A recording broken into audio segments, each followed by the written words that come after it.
बिस्मिल्लाहिर्रहमानिर्रहीम। अस्सलाम अलैकुम जी दोस्तों, मां अरबाब अली अव्हांजे प्रोग्राम हिस्टोरिका सिंध में हाज़िर आहियां।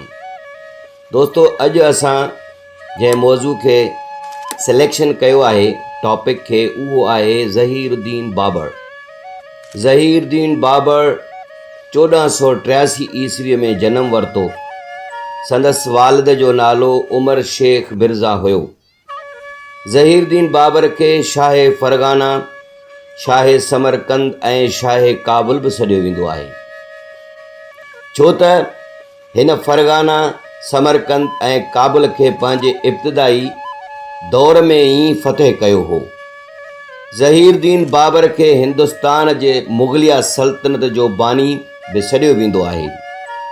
बाबर पंहिंजे माउ जे नस्ल खां चंगेज़ी ऐं पीउ जे नस्ल खां तैमूरी नस्ल जो हुयो। ज़हीरुद्दीन बाबर जॾहिं 12 सालनि जो हुयो त हिन जो पीउ गुज़ारे वियो। मामनि ऐं चाचनि जे सोरशनि सबबु कॾहिं तख़्त नशीं त कॾहिं परेशान रहियो ऐं झंग में घुमंदो ऐं फिरंदो रहियो ऐं रुलंदो रहियो।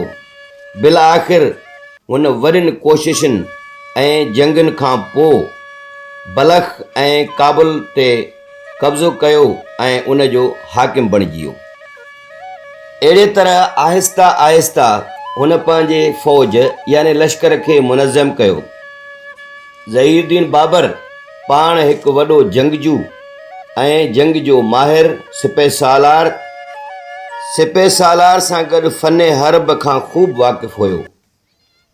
बाबर लाइ हिकु मशहूर लेखक पाल के डेवस पंहिंजी किताब 100 फ़ैसला कुन जंगनि में ज़हीरुद्दीन बाबर ऐं इब्राहिम लोधीअ जे विच में थींदड़ पानीपत जे जंग खे नुमायां लिखियो आहे, जंहिंमें हुन बाबर खे जंग जो माहिर करार ॾिनो ऐं हुन जे तर्ज़ अमल जी वाखाण कई।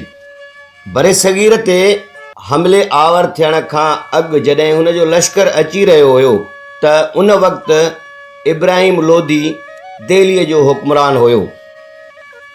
बाबर जो लश्कर जंहिंमें 12,000 फ़ौज शामिल हुई, जॾहिं त इब्राहिम लोधीअ जे लश्कर यानी कि फ़ौज में 1 लख फ़ौज हुई, जंहिंमें 1000 हाथी सवार ऐं 1000 घोड़े सवार उन में शामिल हुआ।